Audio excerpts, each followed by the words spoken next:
All right, I think we will get started and people will enter as they do. Thanks everyone for being a part of Alumni Weekend, our first ever and potentially and hopefully our last virtual reunion. You never know what's around the corner. I've learned to be very flexible, but we're so happy to have you. We have over 225 people joining us throughout the weekend, which is very exciting. It's my pleasure to turn it over to Dean James Hackney, who is in his third year now. Great, thank you, y'all. So good evening, I'm James Hackney, Dean of Northeastern Law School. It's my great pleasure to welcome you to Reunion and Alumni Weekend. While we cannot be together on campus for this annual event, I am delighted so many of you have chosen to reconnect with one another and with your school in this virtual format. Tonight's program focuses on the extraordinary work of two of our graduates, ACLU staff members Brigitte Amiri, class of 1999, and Chase Strangio, class of 2010, and the film that portrays their inspiring journeys and landmark cases. Many of you may have seen the recent profile of Chase in the New Yorker, including Chase's decision to attend Northeastern Law School instead of another, not to be named, school across the river. If you haven't read the profile, I highly recommend you do so. To lead us through our conversation with Brigitte and Chase, we're fortunate to welcome Professor Aziza Ahmed to our festivities. Professor Ahmed is an internationally renowned expert in health law, criminal law, and human rights. Her scholarship examines the legal, regulatory, and political environments regarding health in the US domestic law, US foreign policy, and international law contexts. She has not one, but two books coming out soon. One entitled Feminism's Medicine, Law, Science, Race, and Gender in an Epidemic, and the other entitled Handbook on Race, Racism, and the Law. Aziza, thank you so much for moderating our discussion tonight. And of course, thank you so much to Chase and Brigitte for inspiring us, for fighting the good fight, and for sharing your thoughts and reflections with us tonight. Aziza, I turn it over to you. Thank you so much, Dean Hackney, and thank you all for having me here to moderate this conversation. Like Dean Hackney said, you guys are an inspiration, and it's really fun to be in conversation with you guys tonight. I'm going to introduce our two speakers and start us off with, I think we're going to move to a clip of the documentary. But let me just start by introducing Chase Strangio. Chase actually graduated from Northeastern the year that I started at Northeastern, so I feel a connection to Chase in that way. And I think we met that year, Chase, initially. But like Dean Hackney said, Chase is, in the realm of stardom here. Recently, he was listed as the 100 most influential people of 2020 by Time Magazine. His write-up was written by Laverne Cox, who I understand is your friend, who described that Chase is the deputy director for the Transgender Justice Unit at the ACLU, but also part of the legal team representing Amy Stevens, the plaintiff in the very first case involving transgender civil rights to be heard by the Supreme Court. It was a landmark 6-3 decision, ruling that firing someone from their job because of their sexual orientation or gender identity is sex discrimination and a violation of the Civil Rights Act of 1964. There's a lot to say about Chase and Chase's amazing career and all the turns it's taken, but I just want to say that from the moment I met Chase, I've been totally blown away and impressed by how connected he is to the community, how much he cares about the work that he does. And, it's been a real inspiration just for me to watch your career grow, Chase, and it's not surprising at all. Brigitte is also with us here today. She is a superstar in the reproductive justice world. Most recently, she litigated the Jane Doe case, which challenged the Trump administration's ban on abortion for unaccompanied immigrant minors. And when she argued that case, she actually argued it in front of soon to be Supreme Court Justice Kavanaugh, and so had a special insight into what his term on the Supreme Court might look like. And maybe we can talk about that a little bit. Brigitte has also led the project's efforts to ensure that religious objections are not used to discriminate against or harm women seeking access to reproductive health care, and is involved in several cases, including various challenges to the rollback of the ACA, birth control benefits. Recently, Brigitte lectured in my class and completely blew all the students away and inspired them all. Every single student that asked a question first thanked her for even being there after she spoke, because they were just blown away by listening to her talk about her life experiences. And, with that, maybe we should turn to the documentary so you guys can see it yourself. Mr. Chief Justice, and may it please the court, the Secretary's decision rested on a single assertion that don't do this tomorrow. Have you argued in front of the Supreme Court before? No. Nearly 2,000 children have been separated from their families. ACLU, good morning. Hundreds of parents have just lost their kids. Free our children now! My job is to make sure the horror of what's going on stays front and center. Do you believe in punishment for abortion? There has to be some form of punishment. You can't be serious. The government can't ban people from accessing abortion. This is the president's declaration of open season on trans people. Transgenderism is a mental dysfunction. They want to erase trans people from public life. 6 states would lose a seat in Congress. It's all based on the census. Kind of difficult to imagine higher stakes. The A stands for American. Americans come first. We don't appreciate your work. You're a filthy organization. Obviously, most of you are pedophiles. We are scrambling. We've been actually working up a challenge. Simrat, you're literally pulling my computer off the desk. You're not going to win every fight.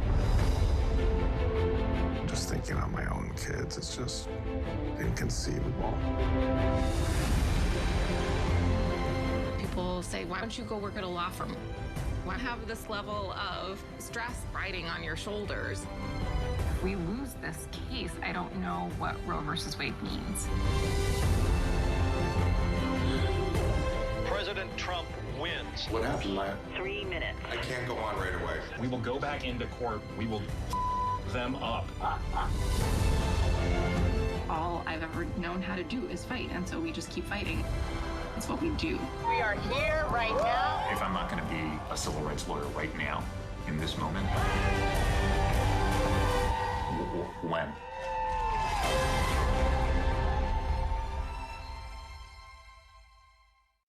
Okay, well, even that little clip is so inspiring.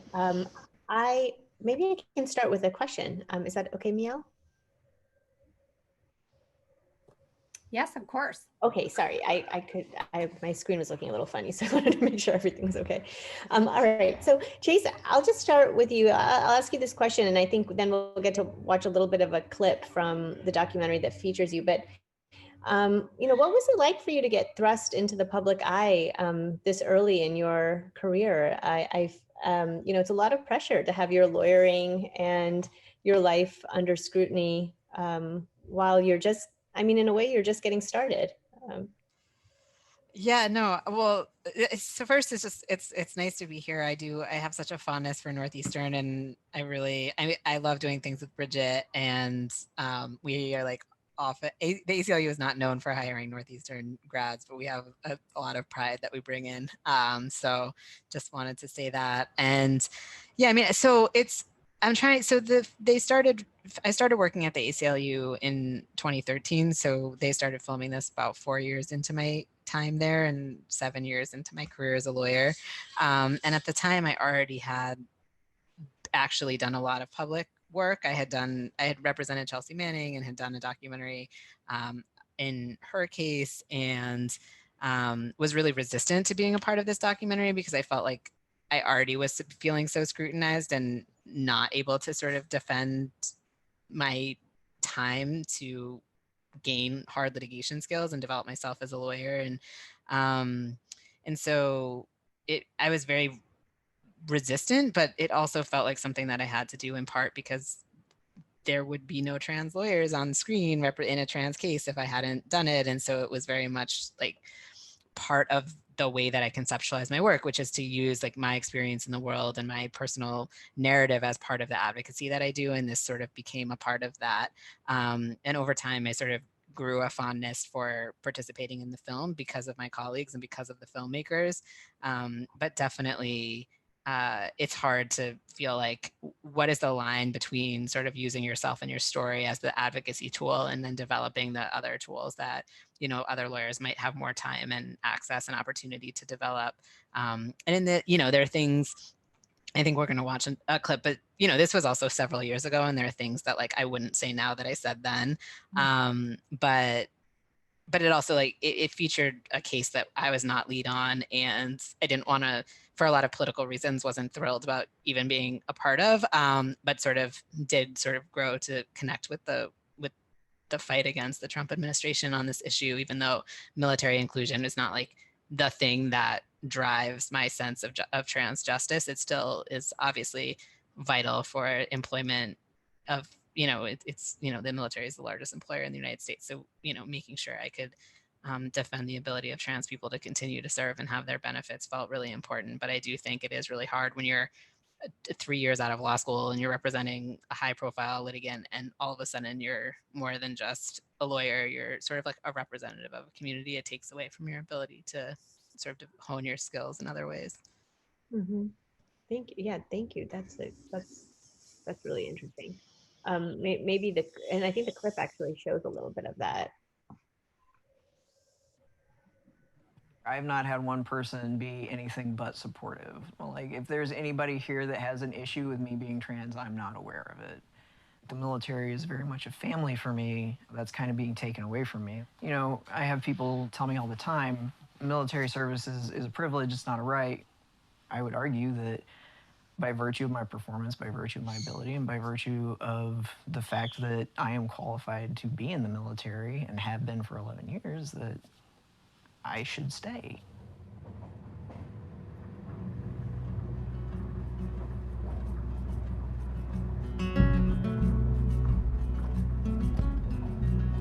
The people that have been pushing for this ban object to the existence of trans people. They want to kick them out of jobs and out of schools. Basically, they want to erase trans people from public life.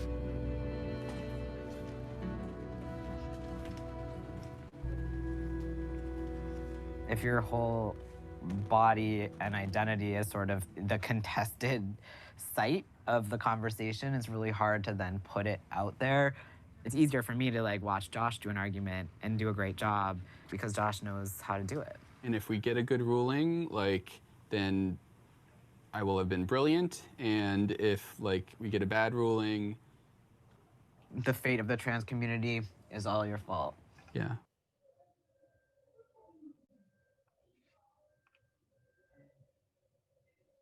Thank you.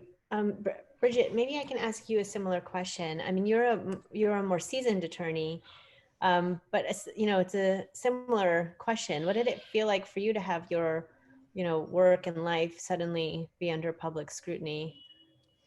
Yeah, and also, you know, so much gratitude for having us tonight, and so proud of the law school and so proud of Chase and all of my colleagues at the ACLU who are doing amazing things, but especially the colleagues that didn't go to a fancy law school and didn't do a fancy clerkship. And I'd like to say that I would have dropped out of any other law school, and I also would not have this job had it not been for the co-op program, because the co-ops led me to this job. So thanks to everybody for having us, and thank you to the law school.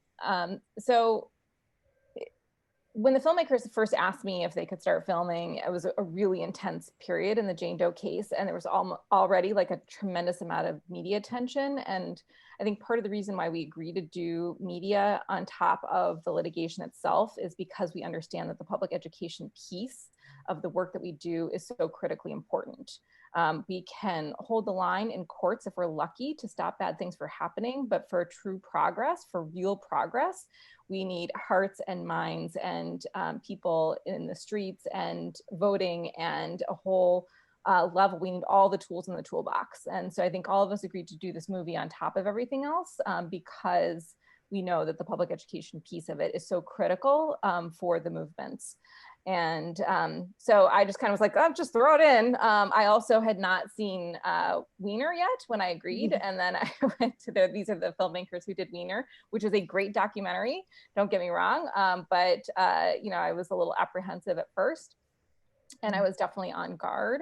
But over time, you build the trust, and they were with me for 2 years and in these really intense moments, and eventually became like you had a friend with you. The cinematographer, Sean McGing, is this lovely person, and it really did feel like you were with a friend.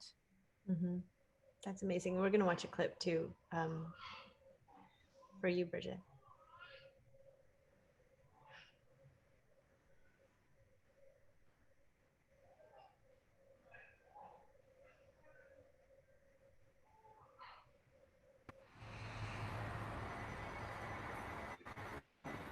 Somewhere in this pile is the anonymous letter that was sent to me.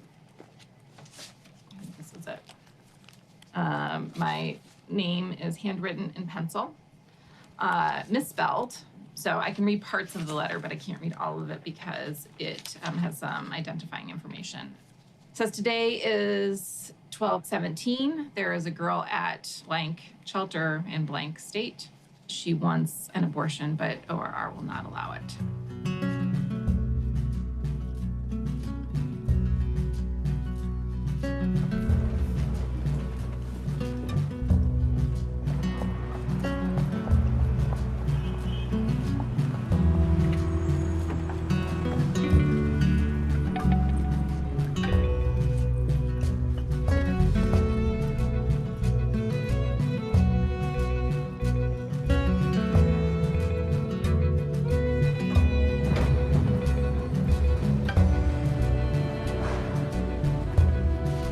The government can't ban people from accessing abortion.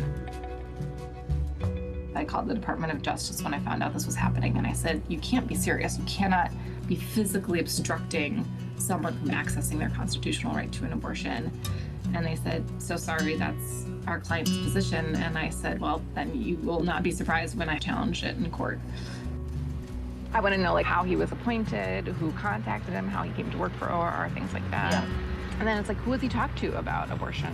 VP, president? Why can't I ask? I can ask that, right? Yeah.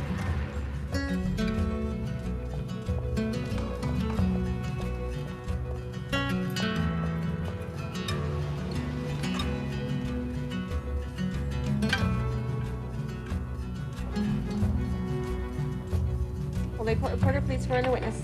Do you swear to tell the truth, the whole truth, and nothing but the truth, so help you God? I do. This minor had been raped, correct? Well, she claimed to have been raped, yes. Do you have any reason to disbelieve her? No. This minor had thoughts of self-harm. She expressed something along those lines, yes. You also believe that abortion is a sin. What does that have to do with anything? It has to do with a lot. I get to ask the questions. Mr. Sure. Tomlinson can object. So my question is do you believe abortion is a sin? Yes.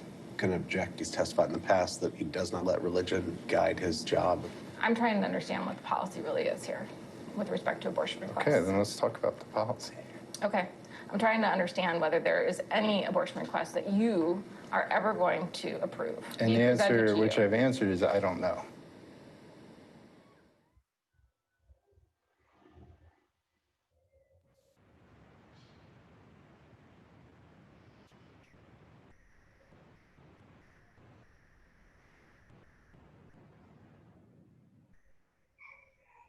Brigitte, wait, I just have to say, Brigitte knows this because I say it every single time. But this is my favorite part of the whole movie.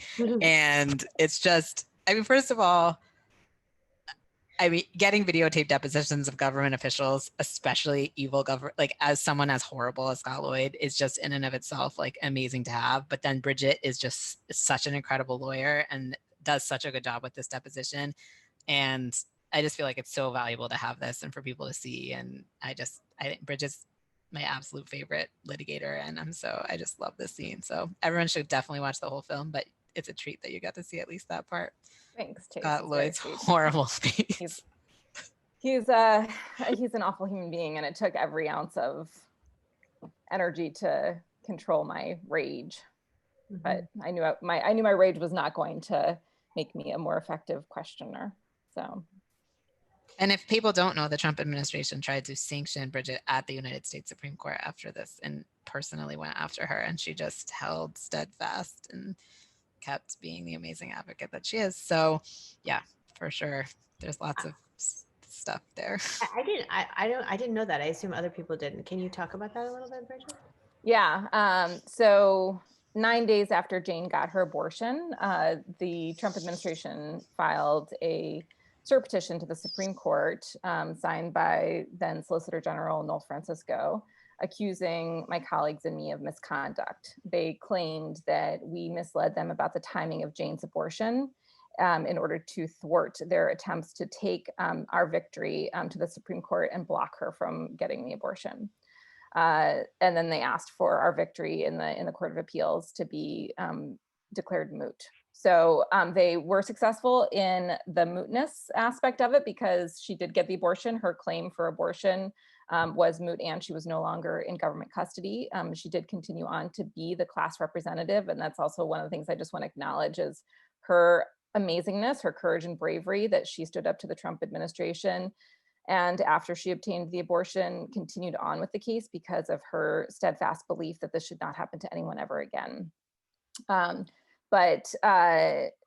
So they succeeded on the mootness piece of it, but the Supreme Court said that they were not going to take the government up on their request to sanction us. So, wow. Yeah. And look, I'm lucky. I'm lucky that I work at the ACLU that has a tremendous mouthpiece and was able to ask a fancy SCOTUS practitioner who is seen as somewhat in the middle of things and to co-sign the brief with us and knowing that I'm not going to lose my job. But the Trump administration has gone after and retaliated against so many different activists, deported people who were immigrants, who were advocating for immigrants' rights, going after smaller organizations who are advocating for immigrants. I mean, this is part and parcel of the Trump administration that when they do something that you don't like, then they retaliate against you. Mm-hmm. Mm-hmm. And can you guys talk a little bit about, I mean, that's heavy. I'm just trying to imagine your reaction getting the notice that, you were going to be next in line for a retaliation attempt. And also I'm really curious, I was going to ask you guys a different question, but I am really curious, Brigitte, the letter that you received, what did it feel like for you to receive that letter? Is that something that happens frequently? As I watched the clip the first time, I thought, oh, I wonder how she knew to take that letter seriously. Or yeah, it doesn't happen all that often, and especially letters that come specifically addressed to us, as you also see from the hate mail that we open.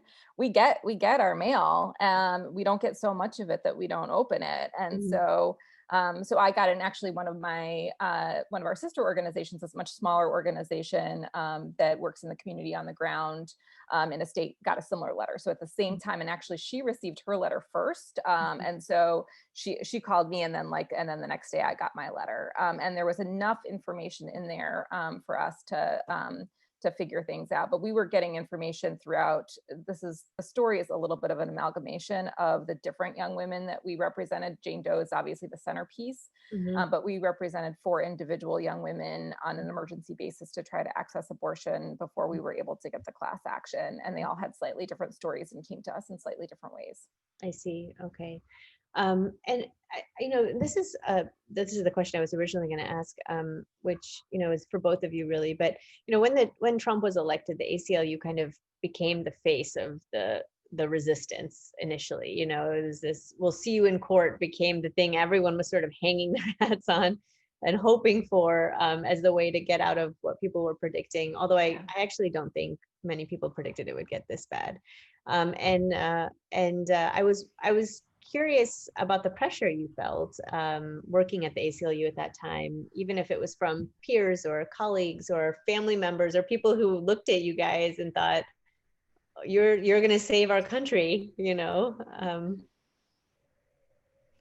Yeah, I mean, I felt like actually for both of us, probably more than Lee and Dale, a lot of the attacks that are like we generally work on are coming from the states, and there are certainly like Trump administration policies that we were fighting against, but it wasn't that same level of like the immigrant rights lawyers and now the voting rights lawyers. It's like new federal assaults every single minute. It's like beyond anything that they had been doing before, even, not to say that there wasn't plenty to do under, Obama and Bush, but it's obviously like of a very particular magnitude. I think for me personally, I was really just sort of hesitant because it was like, the courts are not going to save us 100%. And so this idea that, the relying on the judiciary and the federal judiciary in particular is going to be sort of the way that we protect the structures of government that we've come to rely on, it felt incredibly just sort of like the wrong emphasis. And of course, like we were able to get a ton of critically important federal court victories, but a lot of those early wins were ultimately overturned by the Supreme Court. It's especially, it really started with that first injunction against the first Muslim ban, which obviously the court then, with slight tinkering from the administration, ultimately upheld, and one of Justice Kennedy's last horrible actions on the court. So I think it was that complicated sense of, yes, like this is going to be an exhausting assault and there's so much pressure and we're growing and expanding as an organization. And like as a country, we have to have bigger and better solutions than just, oh, let's litigate ourselves out of this problem. And I think we've seen that, look at where we are now. Like the courts are certainly not going to be our saviors. And so thinking about what does it mean to build power outside of the judiciary and what really is the role of lawyers in sort of these types of fights. I think that's where initially I was. And I don't know, Brigitte, do you know what you think? Because we talk about this all the time, but I feel know. Like it's, it feels like a gazillion years ago. And I think Chase is right that we were so focused on the state level work and all the restrictions that we were challenging at the state level. I knew that there were going to be horrible things. I don't think that we necessarily predicted which horrible things on repro. So like I actually did not predict that it would be, manifest in the Jane Doe case. So we were slightly prepared, but I was still surprised, maybe naively, that this is the place that the Trump administration decided to focus its efforts as really, I think, kind of a trial balloon. I continue to say that case was a canary in the coal mine. And if the Trump administration could do to all people what they did to Jane Doe, they would. Right. Yeah. And that's the important thing to remember. You both just made reference to this, and Northeastern is a school in which there's a lot of attention on social movement lawyering and how asking questions about how to work with social movements and how to help movements make hard decisions and the role of the lawyer. And I guess I'd love to hear your reflections on that. What Chase is, as you've been, moving through your career and your life at the ACLU, how do you understand yourself connected to the broader movement? And, I'm leaving that vague intentionally because maybe it's the trans movement, maybe it's LGBT, maybe it's, it could be so many different movements that you think about or feel should be leading or, feel that you play maybe a particular role in. And, I'd love to hear how you imagine that role. And Brigitte, for you too, the reproductive justice movement, how do you feel, I know the ACLU must have its own position vis-a-vis a broader reproductive justice movement, but just you as a lawyer, as someone who interfaces with a lot of the members of the community and grassroots organizations. I think what, Brigitte and I are like sort of unique into ACLU for lots of reasons, but not just like that we didn't go to Harvard or Yale or Clark, but also, Brigitte, you came from direct services too, right? You had like so I think that's really unusual as well. Like they typically doesn't hire out of direct services organizations in addition to all the other things. And so I can't imagine working at the ACLU and having never done more direct service work. And I, started first at the Sylvia Rivera Law Project, sort of really thinking about, well, what is the role of sort of service-oriented work and sort of imagining lawyering in connection more directly with organizing, and in many ways was disillusioned with that. I think I had a sort of really idealized notion of what that would be and how it would be more accountable to community. But at the end of the day, I think what I came to believe is that, no matter how you sort of choose to intervene in the law, you're always going to be, somewhat compromised in your ability to actually, truly ensure that you're helping to build power in communities, because the law is ultimately something that adapts to, consolidate power where power has often and always, in the United States been. So I really see the work as sort of having a constant goal to make transparent the types of decisions that we're making and the understanding of the limitations of those decisions, and then thinking about the work really is about holding back the constraints of government or the repression of government and other powerful actors, so that people who are doing the organizing, who are sort of imagining the alternative structures to the ones that we're utilizing in the courts, have more room to do that. Whether it's have more room because they're staying alive because of, we're getting people healthcare, whatever the case may be, or have more room because we're delaying government action, or have more room because we're stopping government, repression in some direct way.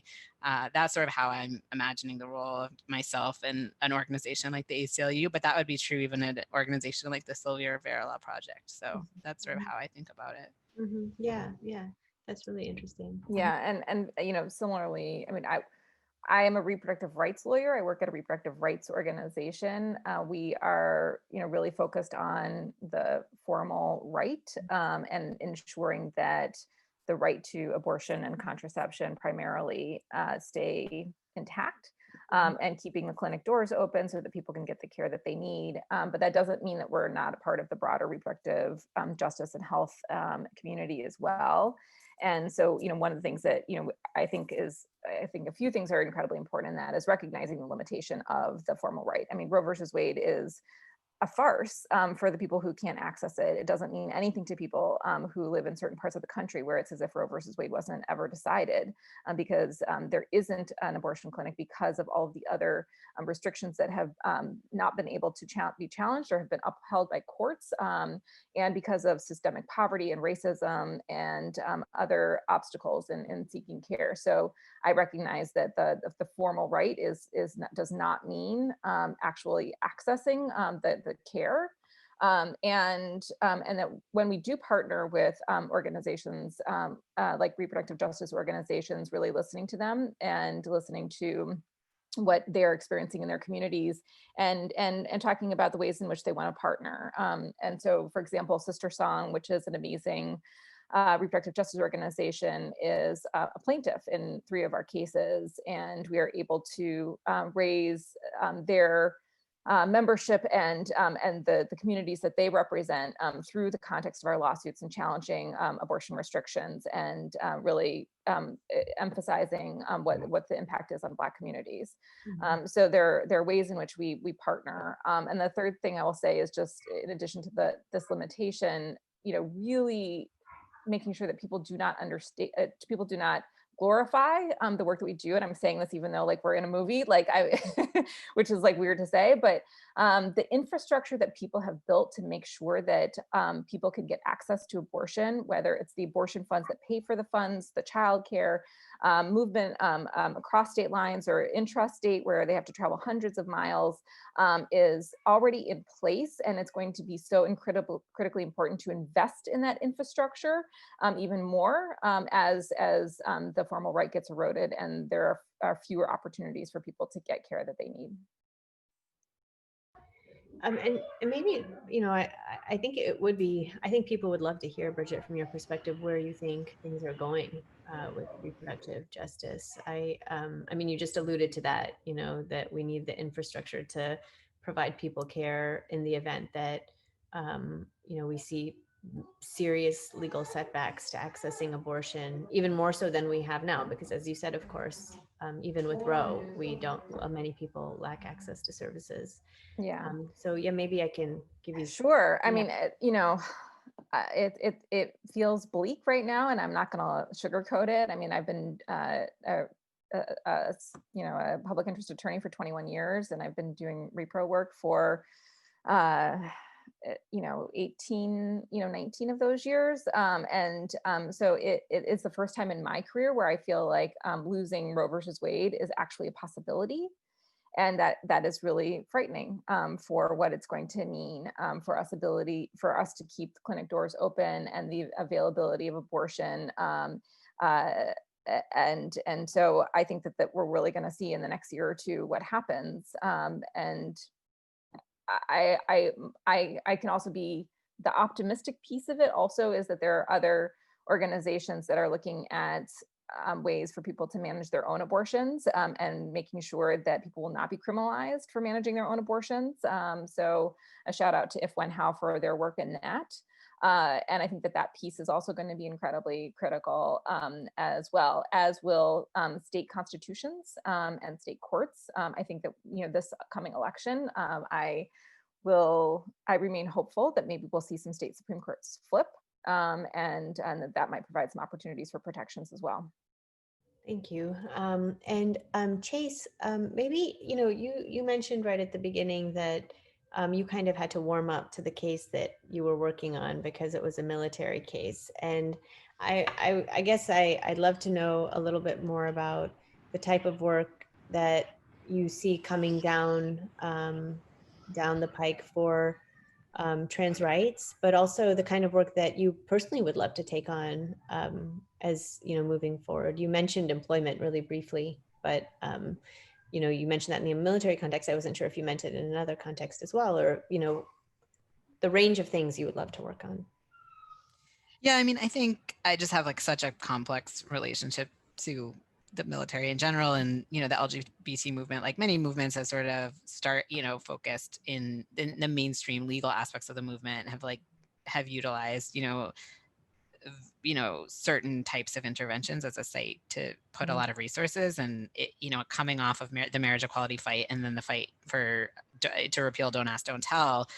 I was sort of had spent my first 3 years at the ACLU litigating marriage equality cases, as the main thing that I did, and then working on the under Obama doing advocacy to get rid of the ban on open trans service, and then when and had been a part of that, and I think if I could sort of choose the work that I was going to do and sort of think about where are people experiencing the most acute harms, that wasn't necessarily where I wanted to put my resources. Although that said, I've done a ton of work with service members, and as you see in the film, my brother was in the military, and learned a ton about just what the levels of reliance on benefits and that people have. And so it was the idea that Trump would just tweet away people's life work was just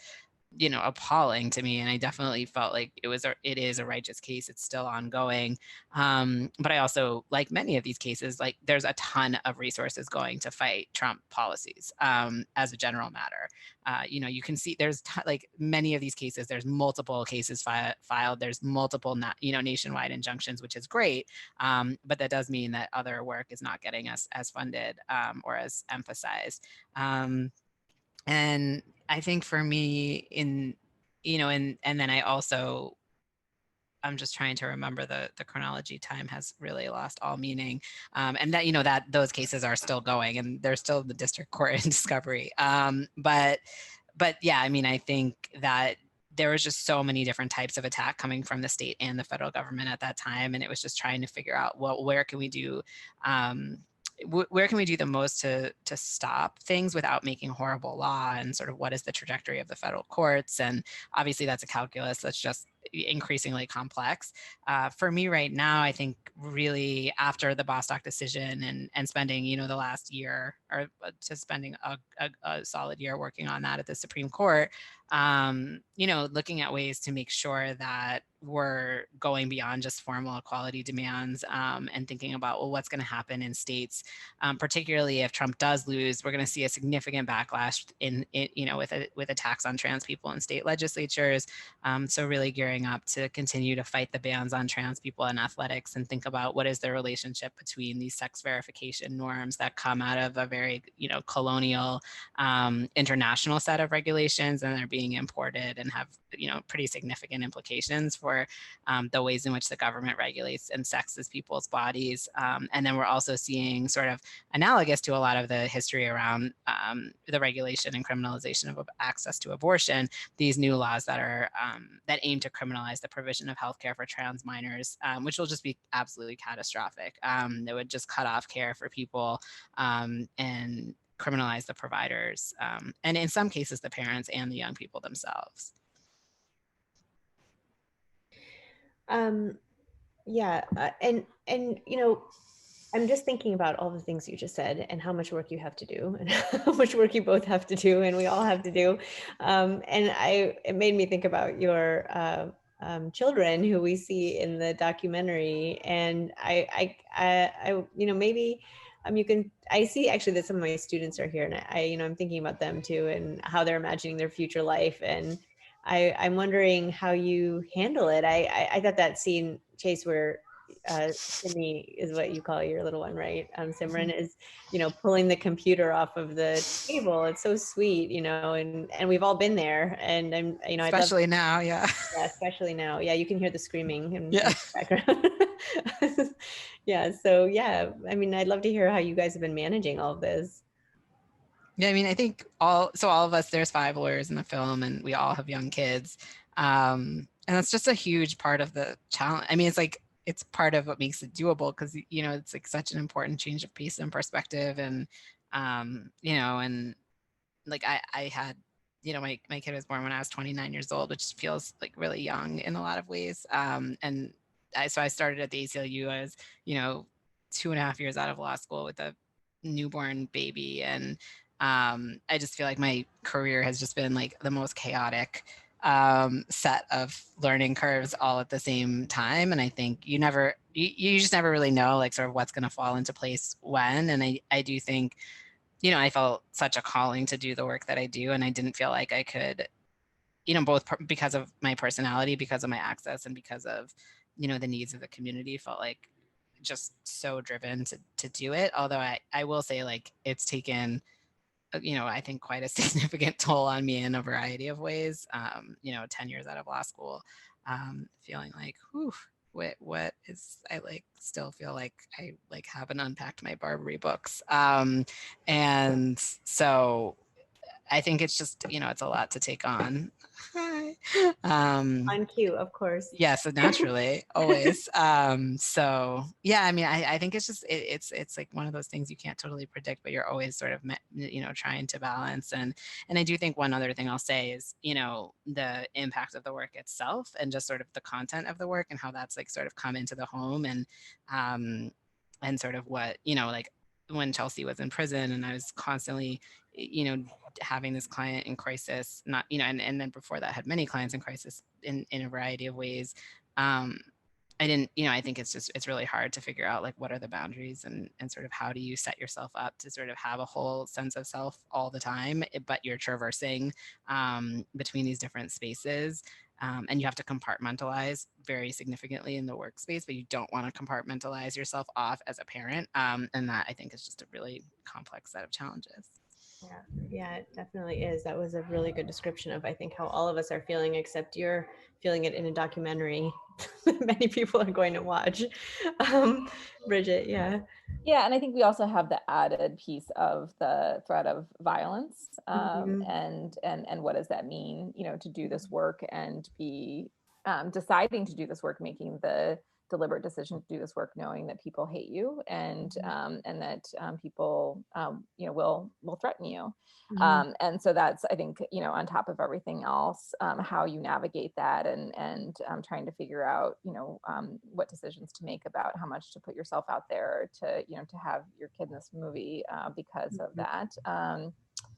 And yeah, I mean, it's but I also say that I think, as Chase was saying, part of the reason I do this work is because of my kid. Like, I want her to be in a different country when she grows up than we are living in now, and so I can't imagine not doing something to try to change it. Yeah, absolutely. And I have to ask, because we're here at Northeastern in theory, tell me about, maybe you can tell us a little bit about how and when Northeastern comes to mind while you're lawyering. When are those moments where you think, oh, it's a good thing? I mean, clearly you guys have a little pact at the ACLU, the Northeastern people, and I'm curious too, what that feels like, but tell us a little bit about when you think of Northeastern, when you feel like, oh, good thing I went to law school there, or good thing I learned that from Dean Hackney or Lucy Williams or whoever. Yeah, Chase, do you want to go first?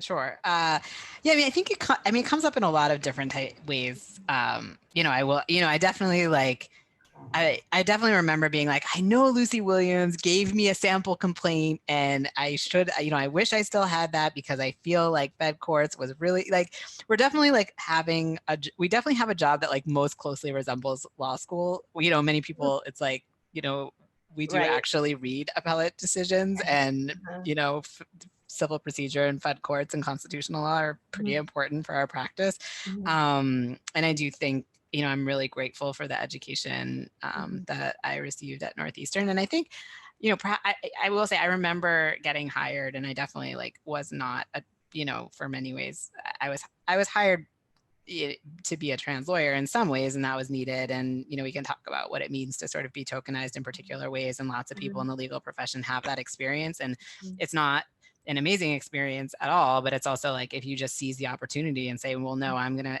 I got in the door and now let's see what I can do with it, through a lot of pain and struggle. I mean, it was not easy to start at the ACLU, I will say. And I think the elitism there is not something that I was familiar with, in part because I went to Northeastern, and I'm glad that I wasn't familiar with it. But I don't think that I had that same experience of sort of engaging with people who talk like they know everything in a very particular way all the time. And now I'm really grateful that I didn't have that experience, that I have friends from law school that I just think of as the most brilliant and incredible lawyers, that I call upon as friends and comrades in many ways. And I guess the thing that I'll say is all of that knowledge that comes from clerking and that comes from going to Yale or Harvard, you can acquire in practice very quickly. It's just that initial sense of I'm behind or something, and I don't have all the federal judges memorized, which frankly is not a good use of brain space, but definitely some of our colleagues have. So I think that I was insecure about it at times, but I'm really glad that I didn't sort of sacrifice the joy of learning that I had for my 3 years of law school, and the sort of way of thinking about the law. And that, I often think about, Professor, when I had, I really, I had a torts experience that was sort of critical and at least, called upon us to think about capitalism and structures of power and, the ways in which Black bodies have been commodified in law. And, that is not other people's experience. And so that I've always been able to know that I learned law in that way. And I feel really good about that, but I won't, it's not, I definitely had insecure moments around our colleagues and still do. You should not. Yeah. Yeah, I mean, I agree. And law school is a bit of a blur to me. There's a lot that I don't remember, to be honest. But I do remember some fabulous professors, Lucy Williams, Judy Brown, Mary O'Connell, Hope Lewis, Danica Belber CERT Clinic for death row inmates. All of this was really just really influential to me. and Shoshana Ehrlich, who taught family law. And, I recently called upon her to be an expert witness in the Jane Doe case, to talk about why it's bad to make teenagers tell people about their decision to have an abortion and the repercussions that they could have. And I knew to reach out to her because she was my professor. And so it's just a really wonderful community, and feel really lucky to be a part of it for so many reasons. Yeah.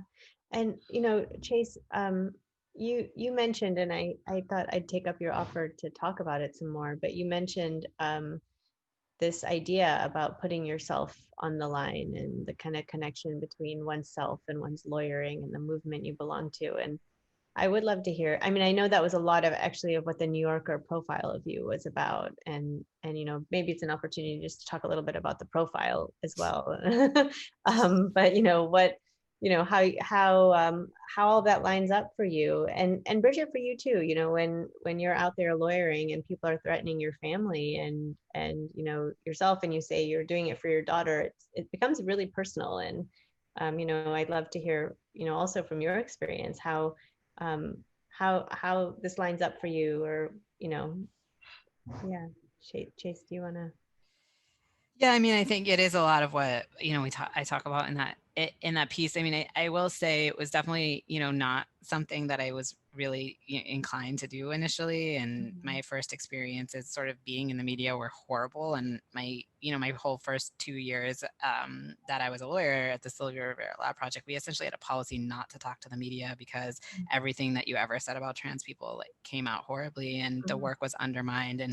And so I think it was my experiences litigating the marriage equality cases and litigating Obergefell and Windsor when I started at the ACLU, and sort of seeing sort of how much the movement invested resources in telling stories of LGBT people, and then seeing how underdeveloped and underinvested the work was on the trans side, particularly after Obergefell, when we saw this incredible backlash. And I was lobbying in South Dakota in 2016, and I was just like losing my mind that we just were not winning this fight. And so I wrote a piece. I just decided one night in the middle of the night, which is very typical of me, to just write some personal essay and self-publish it, and sort of start this process that you just can't really put back once you started. And that was sort of my moment of crossing that threshold of just deciding, I'm putting myself and my story and my body and out there. And it's not it's a version of me. It's a curated version of me. I don't want to say I'm putting everything out there. That's what we do. We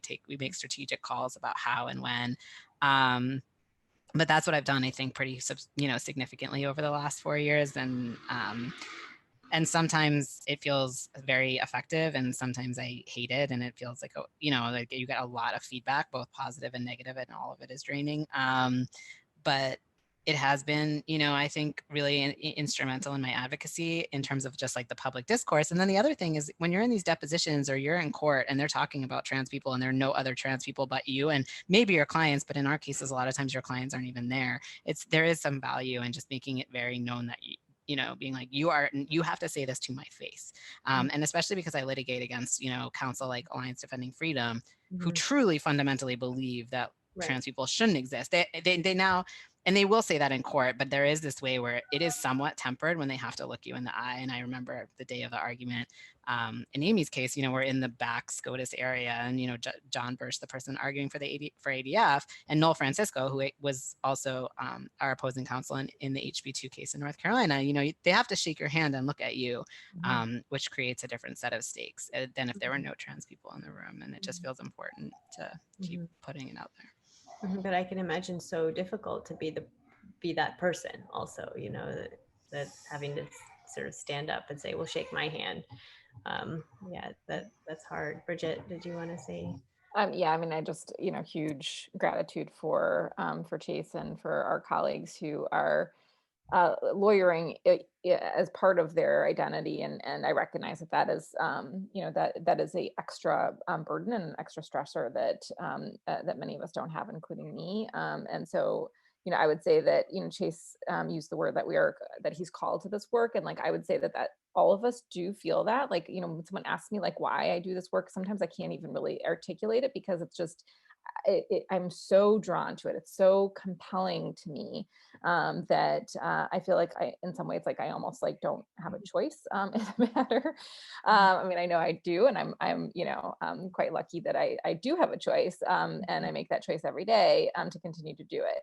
So I would say that, just I even in the bleakest of times, I remain so motivated every day. And, part of it is, and you gain that from the people that you're talking to. I just had a call with from one of our clients, one of their patients who agreed to do a declaration in one of our cases, and just to be able to talk to people about their experiences and